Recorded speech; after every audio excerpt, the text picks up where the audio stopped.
Jai Hind friends. What I am about to share with you today is not just another news story.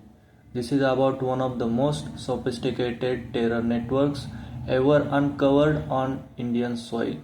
A network so deeply embedded that it involved doctors, engineers, and highly educated professionals.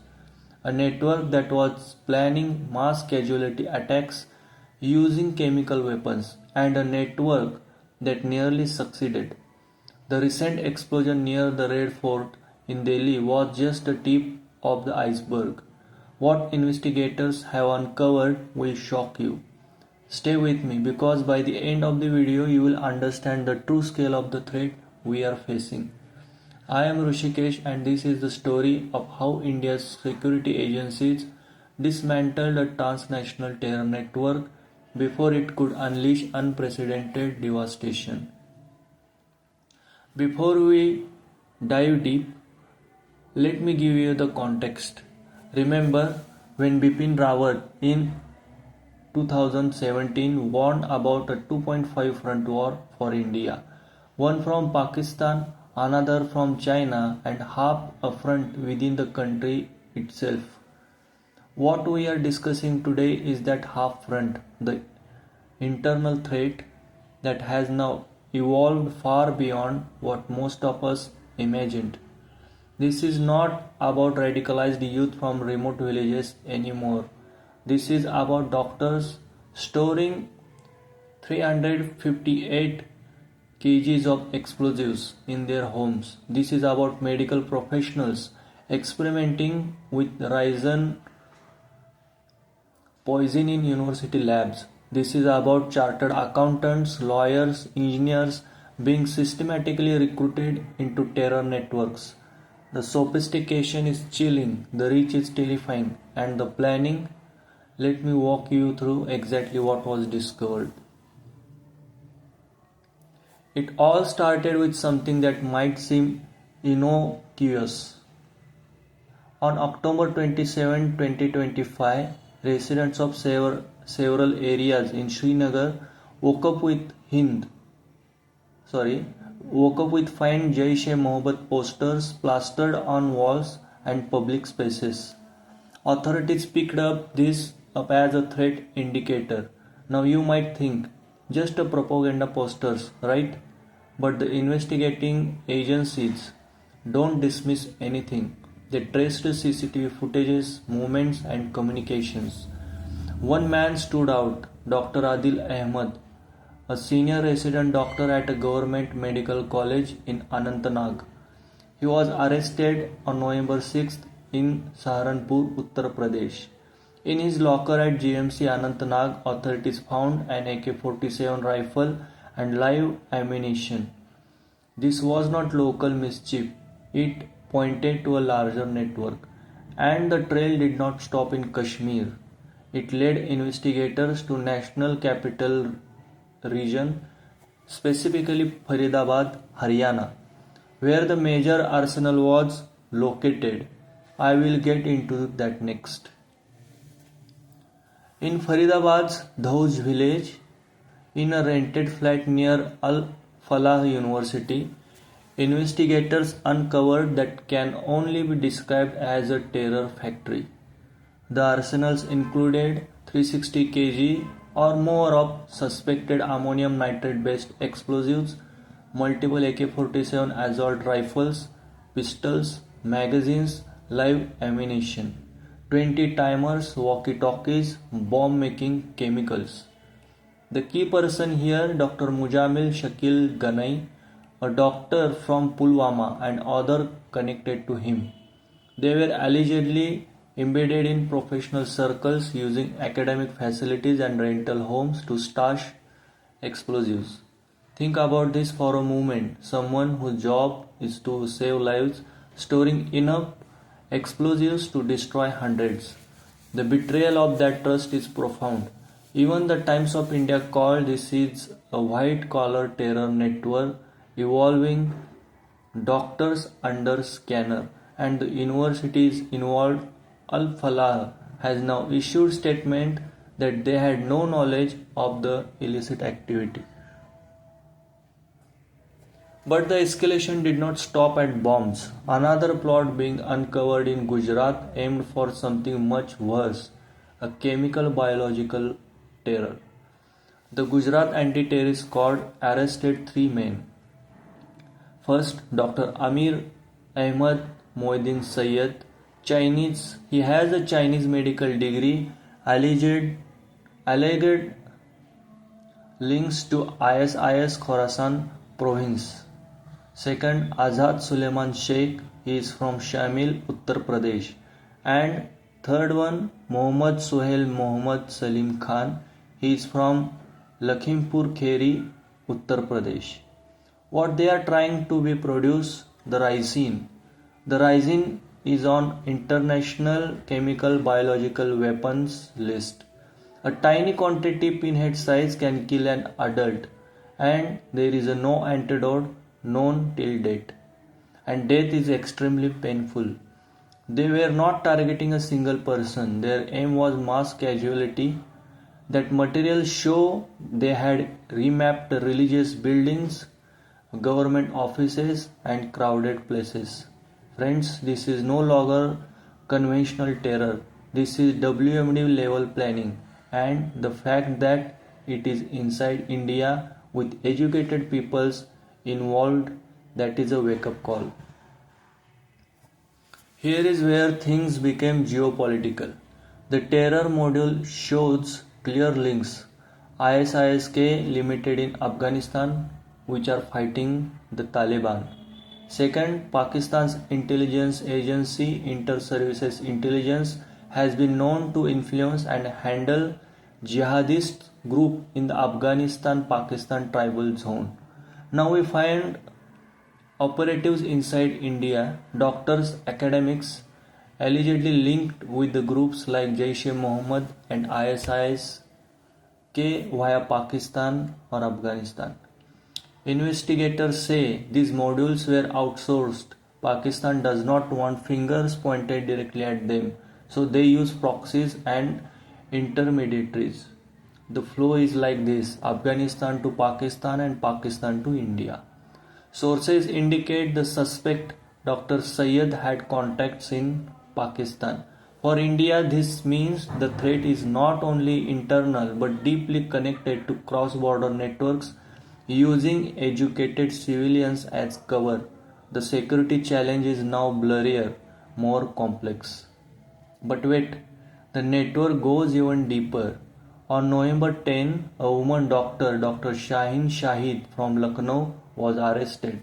She is believed to be setting up the Indian wing of Jaish-e-Mohammed's women wing, Jamaat-ul-Mominat, headed by Sadia Azhar, sister of the Jaish-e-Mohammed founder in Pakistan.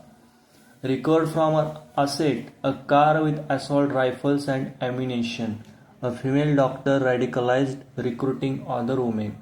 Friends, think about how this changes the threat module. It's no longer only men, hidden camps. It is professionals, women embedded with civil society. This means detection is harder, infiltration is easier. The times are changing very rapidly. Now let's come to the event that triggered national outrage, the car explosion near Red Fort in Delhi on November 10, 2025. According to the official information, a white Hyundai i20 entered Delhi from the NCR early morning carrying suspected explosive load. The car was parked in the Sunehri Masjid parking lot of hours. At 6:52 p.m., the blast occurred. At least 8 people were killed and 19 plus injured, and late numbers say 12 are dead so far. And this count is increasing. Investigators say the blast may have been premature, that the plan was larger but got triggered early. Maybe the car was meant as a mobile bomb, or maybe the accused panicked when arrests were made. Either way, thousands of lives were spared. If you connect this blast with the Faridabad Haul, similar explosives, same network, you realize how close India was to something catastrophic. Now, Indian governments have been responded very swiftly. The Union Cabinet officially declared the car explosion near Red Fort as a terrorist incident. Prime Minister Modi visited the LNGP hospital in Delhi, meeting survivors and said those responsible will be brought to justice. Defense Minister Rajnath Singh issued strong warning. Strict actions will be taken. Culprits will not be spared. Many analysts regard that as a signaling more than standard criminal process, possibly cross-border action. Friends, when the DPS, when Defense Minister, not just a Home or Interior, speaks like this about a domestic event, it shows the government views this as a national security emergency. This case teaches us some stark lessons. First, the education paradox. The stereotype terrorists are uneducated, unemployed youth. Not here.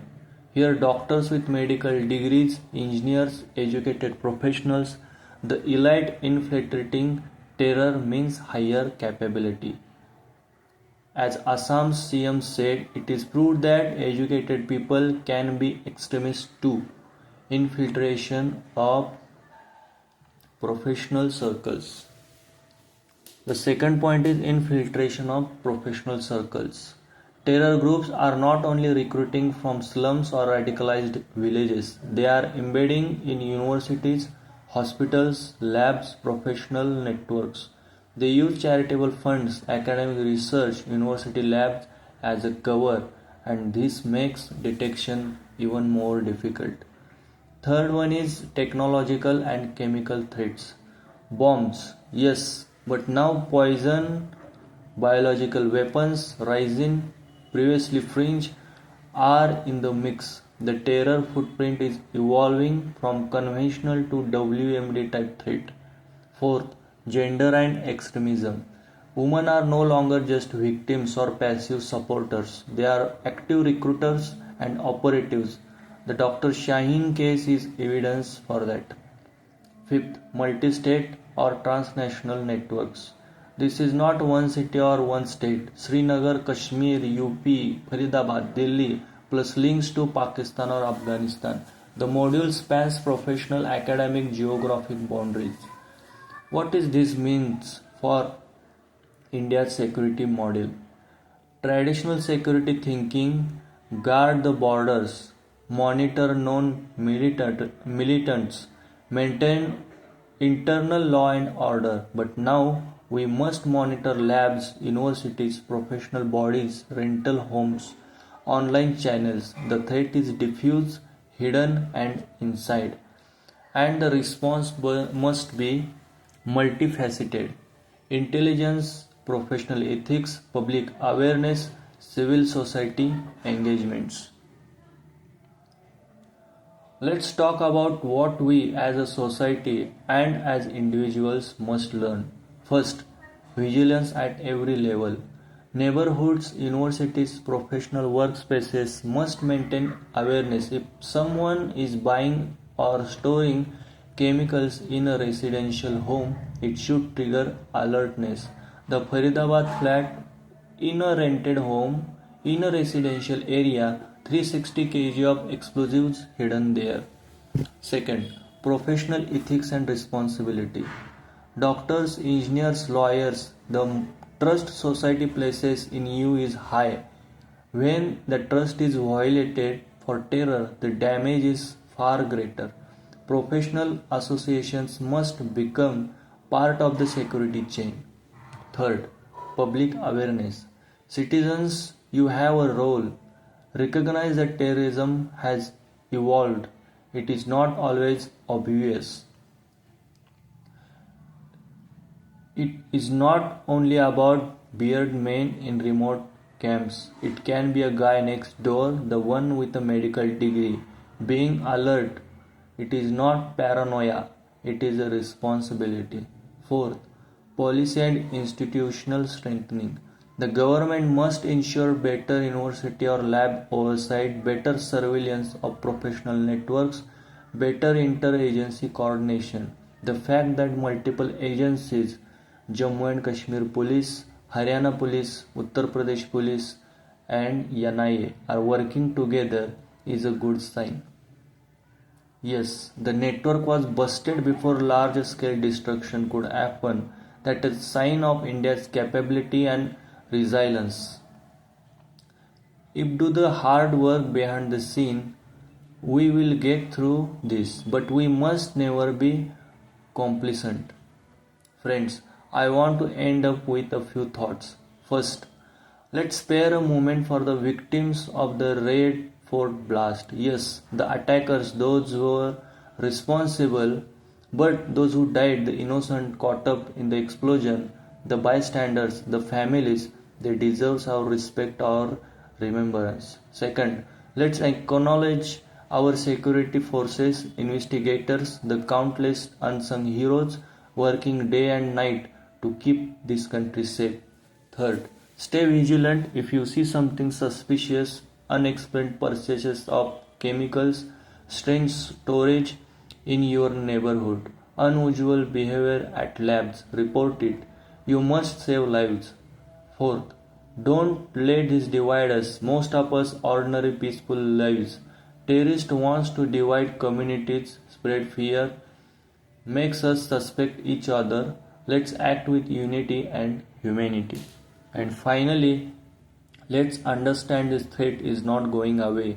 As long as radical ideology exists, as long as proxies operate, as long as professionals are radicalized, the threat remains. But here is what I believe: India has capability, the determination, and the unity to face this challenge.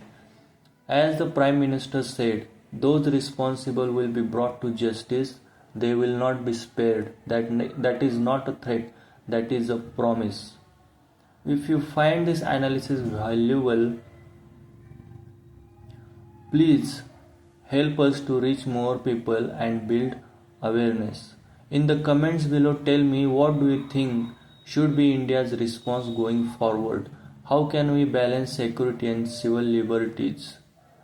Until next time, stay safe, stay informed, stay united. जय हिंद, वंदे मातरम, भारत माता की जय.